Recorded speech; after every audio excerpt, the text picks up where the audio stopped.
Olá, meus amigos, olá, minhas amigas do Legislação Integrada. Aqui quem fala é o professor Bruno Valente e a nossa conversa de hoje é sobre o informativo de número 1082 do STF. Antes de começar, aquele convite de sempre para você que vem sempre aqui, mas não está inscrito no nosso canal, seja no Spotify, Deezer, Apple Podcasts, Google Podcasts ou no YouTube, não deixa também de ativar o sininho para ficar sabendo das notificações. Nos segue também no Instagram, @legislação_integrada, onde temos novidades diariamente.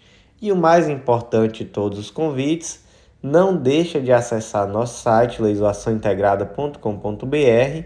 Lá você vai conhecer o Clube da Lei, que é nosso clube de membros que te dá acesso a todos os materiais de legislação integrada. São materiais que integram a legislação com a jurisprudência e você tem também acesso a todos os planos de leitura. Então é uma assinatura muito acessível, te dá tudo o que você precisa para um estudo completo, organizado, atualizado, com continuidade de lei seca e jurisprudência. Então vem fazer parte desse clube que com certeza vai te ajudar bastante.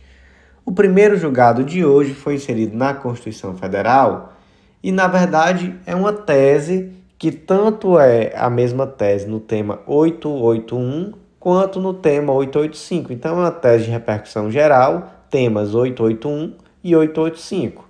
Essas teses ficaram da seguinte forma: as decisões do STF em controle incidental de constitucionalidade anteriores à instituição do regime de repercussão geral não impactam automaticamente a coisa julgada que tenha se formado mesmo nas relações jurídicas de trato sucessivo. 2.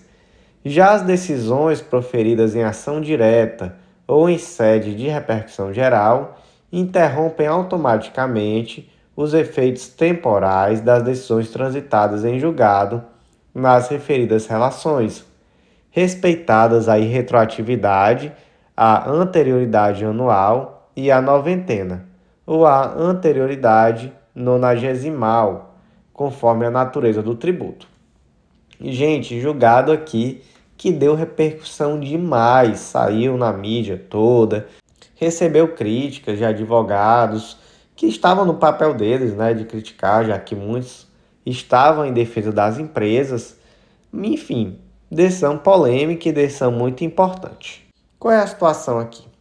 Lá em 1998, a Lei 7689 criou a CSLL, Contribuição Social sobre o Lucro Líquido, que essa contribuição ela é destinada ao financiamento da Seguridade Social. É uma contribuição que ela é paga de uma forma muito semelhante do imposto de renda pessoa jurídica. E aí muitas empresas já propuseram ações dizendo que essa contribuição era inconstitucional e tudo. Algumas obtiveram sucesso, conseguiram decisões liminares para parar de pagar. Depois conseguiram decisões ali de mérito mesmo, transitadas em julgado, dizendo: olha, você realmente não precisa pagar essa contribuição, porque essa contribuição é inconstitucional. Só que aqui, gente, se trata de um tributo de caráter sucessivo. O que isso quer dizer?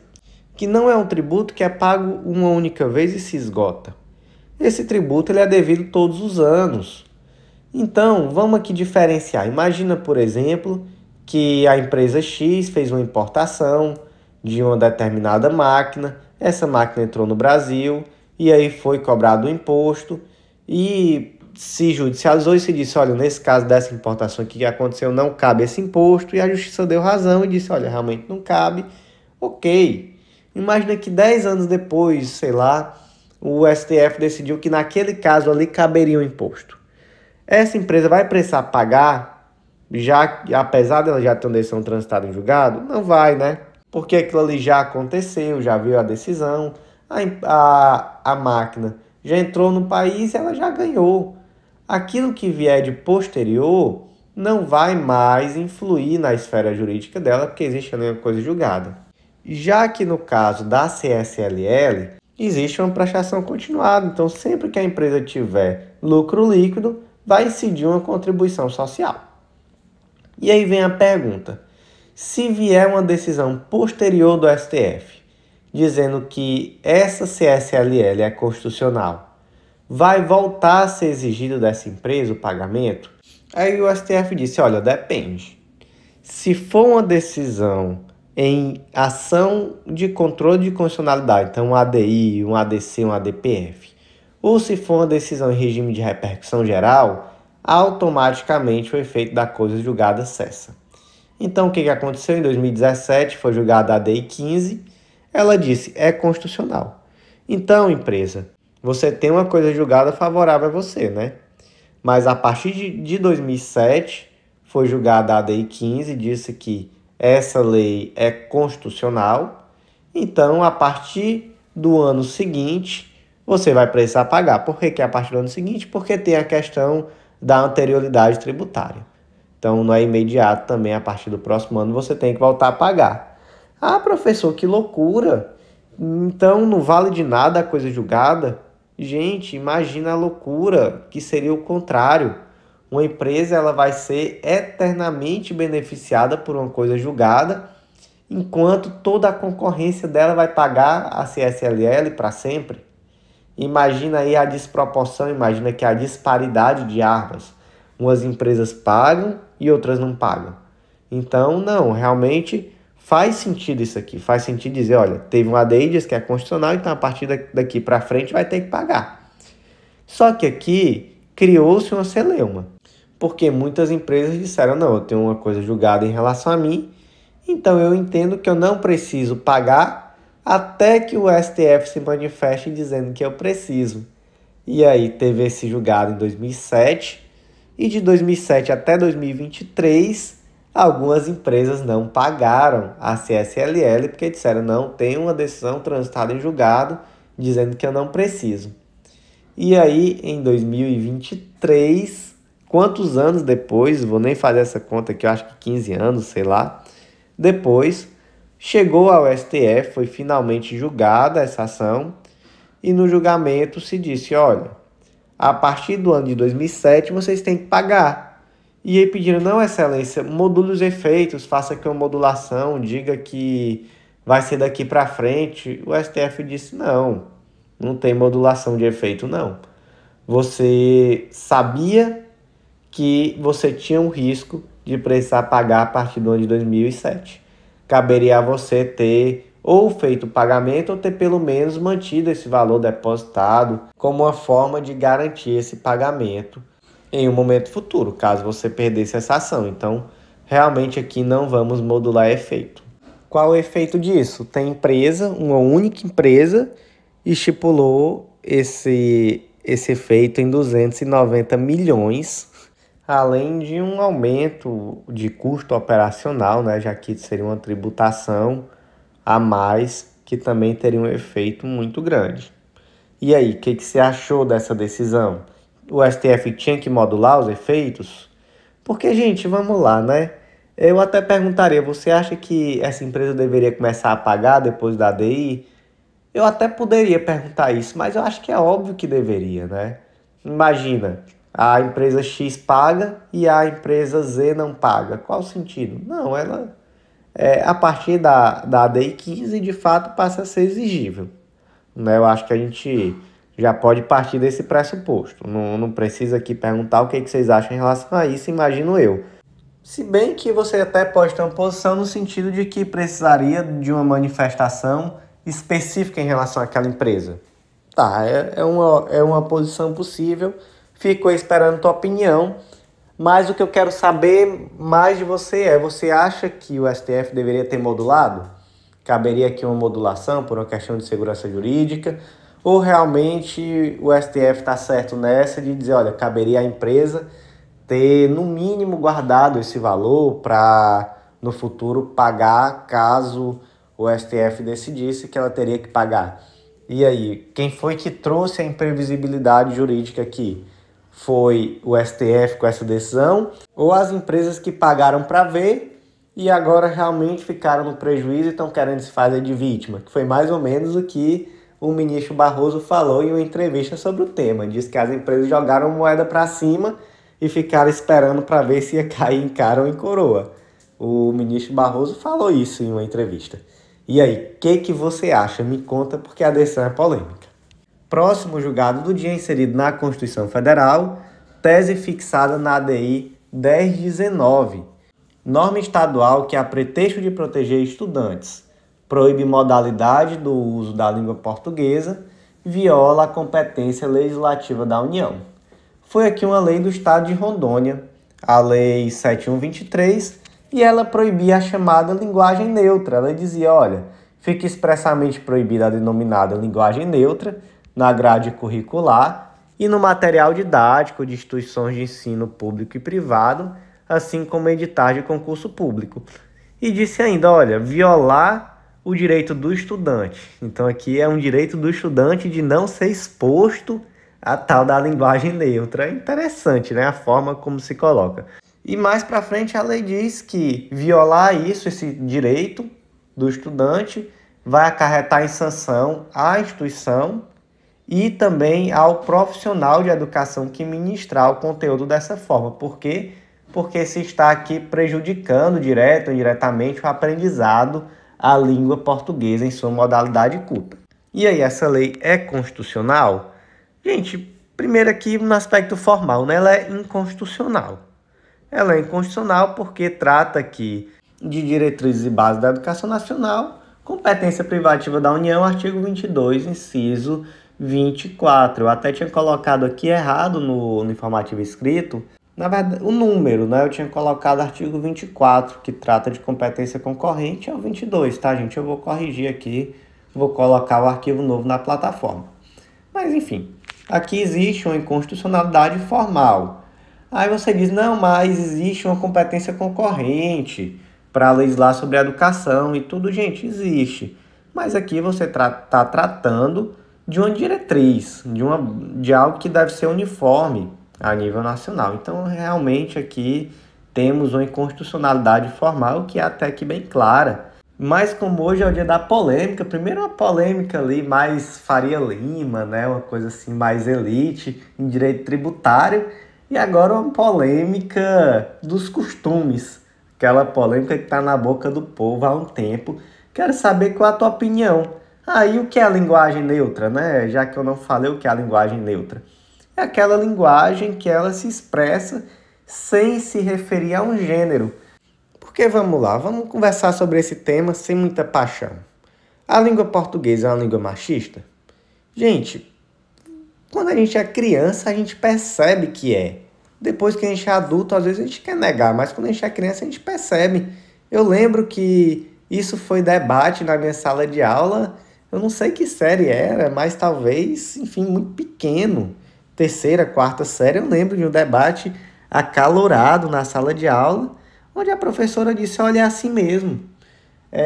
Quando você for colocar o gênero indefinido, é no masculino. Ponto. Aí o pessoal, professora, mas tia, né? Professora não, tia, mas por que não é no feminino? Porque é assim. E pronto. Então é machista. Então, quando sai o edital de um concurso, sai lá, edital para defensor público do estado do Ceará. Não sai para defensora pública do estado do Ceará. Por quê? Porque o defensor público é o gênero neutro. O gênero neutro, então, é o masculino. Ah, mas isso é frescura, isso é besteira, isso não existe. Olha, eu vou te passar aqui uma real. A maior luta da história da humanidade, a luta que move a humanidade, é a luta por quem vai dar nome a cada coisa. É aquela pessoa que determina qual é o nome daquilo que você está olhando. Essa pessoa é aquela que ganhou a luta da história e ela disse, o nome disso é esse.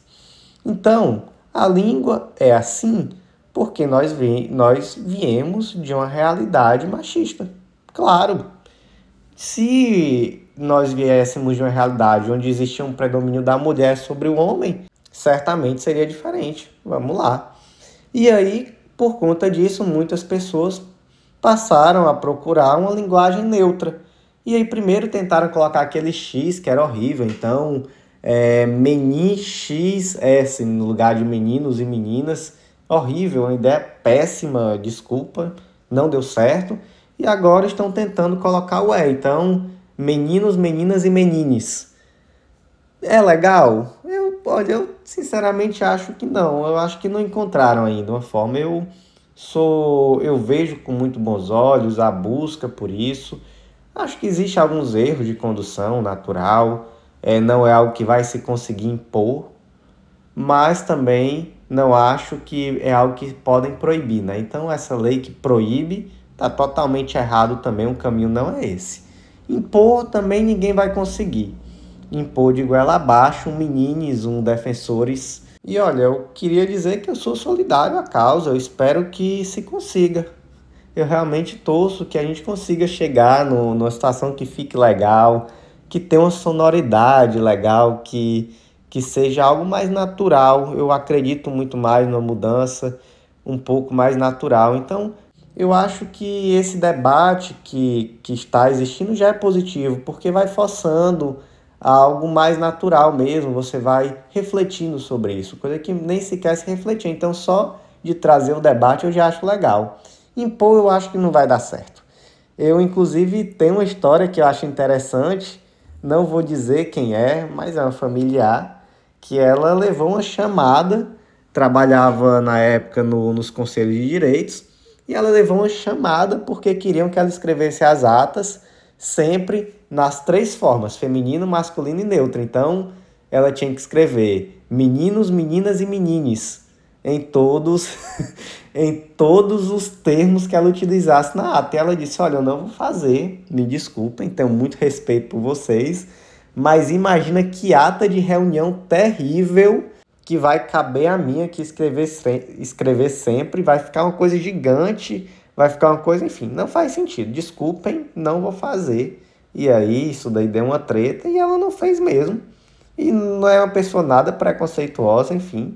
E eu também não faria não, não vou mentir não. Não faria, tenho muito respeito, mas dessa forma aí também eu acho que não é por aí.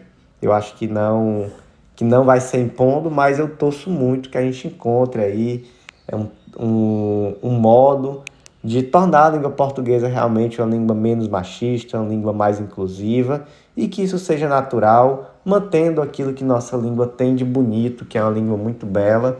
Enfim, vamos voltar aqui pro jurídico, que hoje eu tô parecendo uma Maria Fifi, trazendo aqui debates e fofocas, mas me conta aí o que você achou, quero saber sua opinião no inbox. Próximo julgado do dia, inserido no Código de Processo Civil, destaque da seguinte forma: são constitucionais desde que respeitados os direitos fundamentais da pessoa humana e observados os valores especificados no próprio ordenamento processual, em especial os princípios da proporcionalidade e da razoabilidade, as medidas atípicas previstas no CPC de 2015, destinadas a assegurar a efetivação dos julgados. Isso aqui está tratando de medida executiva atípica. Está lá no artigo 139, inciso 4 do Código de Processo Civil. O juiz dirigirá o processo conforme as disposições deste Código, incumbindo-lhe determinar todas as medidas indutivas, coercitivas, mandamentais ou subrogatórias necessárias para assegurar o cumprimento da ordem judicial, inclusive nas ações que tenham por objeto prestação pecuniária. Esse é o tal do poder geral de cautela. O poder geral de cautela, ele vai permitir ao juiz tomar todas essas medidas indutivas, coercitivas, mandamentais ou subrogatórias para efetivar o direito. Por quê? Porque o indivíduo tem direito a um processo com duração razoável e efetivo, não só na tutela de conhecimento, mas, sobretudo, na tutela satisfativa, no momento executivo, executório. De que adianta para o indivíduo ter uma ação judicial que diz: o João lhe deve. Tá, mas eu não quero que o João me deva, eu quero o dinheiro no meu bolso. E aí, o que a gente vai fazer? Como é que a gente vai dar efetividade a isso? E aí, muitas vezes se tenta primeiro aquilo que é o básico, né? Você tenta um bloqueio em conta, aí você tem todos aqueles sistemas, justiça, Cisbajude, Bacenjude, etc. Você tenta um protesto, nada disso deu, o que você faz? Aí você vai para a criatividade. E aí muitos juízes passaram a deferir, por exemplo, apreensão de passaporte, suspensão de CNH. Disse: olha, não tem dinheiro para pagar o João, e tem dinheiro para ir para Disney todo ano. Não, passa o passaporte para cá. Enquanto não pagar João, não vai para Disney. Isso daí tem efetividade? Muitas vezes tem. Suspensão da CNH, não dirige. Enquanto você não pagar João, você não dirige. Isso daí, gente, é constitucional? Gente, isso aqui é constitucional. O STF decidiu isso na DI 5941. Já era algo muito batido, né? Enfim, é algo que se fala há muito tempo, já deixou de ser uma novidade há muito tempo. E o STF disse sim, é perfeitamente constitucional. Mas calma, tem que respeitar o direito fundamental da pessoa humana, você tem que utilizar isso de forma proporcional, de forma razoável. Isso aqui não é algo que você vai usar de cara. Então, primeiro tenta ir pela via convencional, primeiro você tenta fazer aqui um bloqueio em conta. Enfim, vai pela via convencional, não deu? Aí também analisa o caso concreto. O rapaz é Uber. Eu vou suspender a CNH dele porque ele está devendo um valor de um financiamento bancário, ele está super endividado, ele não conseguiu mais pagar esse financiamento. Eu vou suspender a CNH do rapaz que trabalha de Uber, trabalha de taxista, e aí isso daí vai ter efeito prático ou isso aí vai causar um endividamento maior? Então não, calma aí. Realmente nesse caso aqui não cabe. Ou então, outra situação que não tem nada a ver. Aqui é o exemplo que eu dei, o indivíduo está devendo o Joãozinho da padaria, mas ele vai para a Disney todo ano. Ele está devendo R$2.000 e não paga, mas todo ano ele vai para a Disney. E aí, faz sentido apreender o passaporte dele? Faz sentido demais.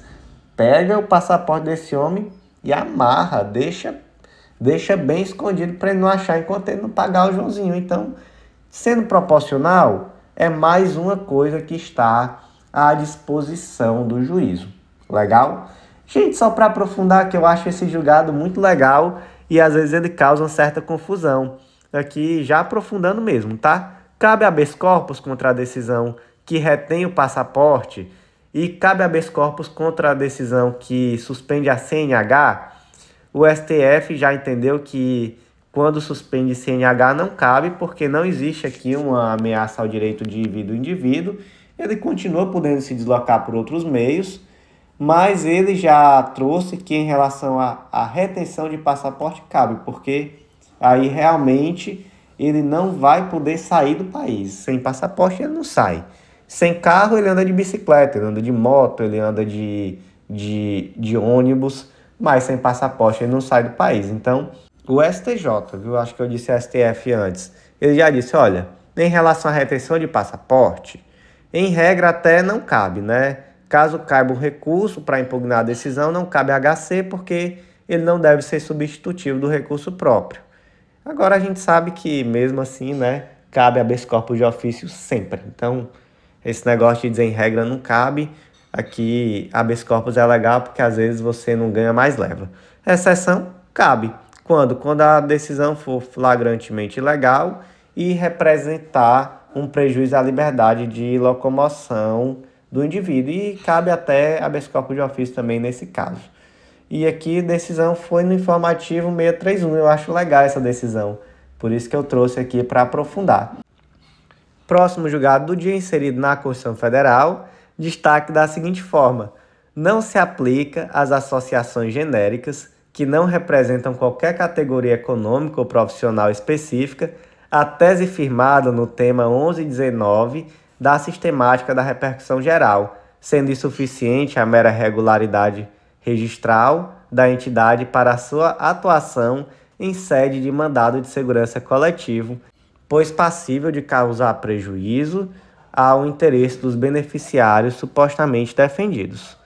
Gente, essa tese aqui também é interessante. Eu acho que hoje eu não sei se é porque eu estou em clima de carnaval, mas para mim hoje todas as teses do STF foram muito interessantes e ou dão fofocas boas, como a gente teve aí 2 teses hoje que davam fofocas muito boas, debates acalorados, muito legais, mas essa aqui ela me pareceu um pouco engraçada pelo nome da associação. Mas vamos lá, vamos primeiro aqui para o conteúdo jurídico, né? Que é o que traz vocês aqui. Temos aqui um caso de mandado de segurança coletivo. Onde é que está esse mandado de segurança coletivo? Está na própria Constituição, artigo 5º, incisos 70 A linha B, o mandado de segurança coletivo pode ser impetrado por organização sindical, entidade de classe ou associação legalmente constituída ou em funcionamento há pelo menos um ano em defesa dos interesses de seus membros ou associados. Legal? Tá aqui. Temos um detalhe muito interessante que vai diferenciar um mandado de segurança coletivo de uma ação ordinária coletiva. No mandado de segurança coletivo, a atuação se dá em substituição processual. Então, se demanda em nome próprio direito alheio. Consequência, não é necessário juntar uma relação nominal de associados nem comprovação de filiação prévia, para que essa decisão tenha efeito sobre a esfera individual dos associados. Legal? Situação diferente é uma ação ordinária coletiva. Na ação ordinária coletiva, há uma representação processual, então você é tão somente um representante daqueles associados e por isso é necessário sim juntar aqui uma relação nominal desses associados e a comprovação de prévia filiação. E aí só com esses documentos haverá uma legitimidade para propor essa ação e os efeitos também só vão ser limitados a esses indivíduos que estão nessa situação, que são comprovadamente filiados antes da propositura da ação. Para que ninguém confunda, tá, gente? Por favor, ninguém confunda. Uma ação ordinária coletiva é diferente de uma ação civil pública. Em uma ação civil pública também não é necessário juntar relação nominal e comprovação de filiação prévia. Não vou falar de ação civil pública hoje, vai confundir tudo na cabeça de vocês, mas só para que vocês saibam, são duas coisas diferentes, não é uma ação ordinária coletiva, tá? Vamos lá. Tem uma tese de repercussão geral. É um tema 1119 que vai tratar exatamente do mandado de segurança coletivo. Ele diz: é desnecessária a autorização expressa dos associados, a relação nominal destes, bem como a comprovação de filiação prévia, para a cobrança de valores pretéritos de título judicial decorrente de mandado de segurança coletivo, impetrado por entidade de caráter civil. Legal? Perfeito. A questão é que aqui foi feito um distinguish, porque a associação era extremamente genérica. E, gente, era o mais genérico que eu acho que dá para ser. Sabe como era o nome da associação? Chega a ser engraçado. Era a Associação Brasileira de Contribuintes Tributários. Ou seja, era a associação de todo mundo do Brasil. Bastava dizer assim, Associação Brasileira. Nem precisava dizer de que era. Porque todo mundo no Brasil é contribuinte tributário, pelo amor de Deus. Então, extremamente... aqui uma associação extremamente genérica. E aí, é tão genérica que o STF disse, olha, isso aqui é tão genérico que existe aqui uma multiplicidade de interesses, aqui não é uma categoria. Imagina, por exemplo, a Associação dos Servidores Públicos da Universidade Federal do Ceará, e aí foi retirado um direito deles, um direito equivalente ao direito trabalhista, né, sei lá. E aí a associação propõe uma ação em defesa desses servidores. Existe aqui uma uniformidade de interesse? Existe, com certeza existe. Então, legal. Temos aqui uma situação em que, de fato, não vai ser necessária nenhum tipo de autorização expressa, não vai ser necessária uma relação nominal de associados, não vai ser necessária uma comprovação prévia de filiação em um mandado de segurança coletivo que trate sobre esse tema. Substituição processual, ok. Mais uma Associação Brasileira de Contribuintes Tributários, aqui é todo o Brasil. E aí vai ter realmente situações em que vai existir dentro desses brasileiros uma multiplicidade de interesses e aí realmente já não é por aí que se caminha. Aí o STF disse, olha, isso aqui é tão genérico que essa tese de repercussão geral aqui não se aplica a vocês não. Isso aqui, com o perdão da brincadeira, é uma associação super saiyajinha, quase um Ministério Público, que vai poder propor ação em relação a tudo e ter feito erga omnes em todo o Brasil. Não dá. Então, olha, se a associação é extremamente genérica, então, nesse caso, não se aplica o tema 1119, vai ser necessário, mesmo no mandado de segurança coletivo, juntar aqui sempre a autorização expressa dos associados, relação nominal e comprovação de filiação prévia. O efeito desse julgado aqui vai ser especificamente em relação a essas pessoas. Gente, o último julgado do dia, eu vou só ler o destaque, tá? Porque é muito específico, que ficou da seguinte forma.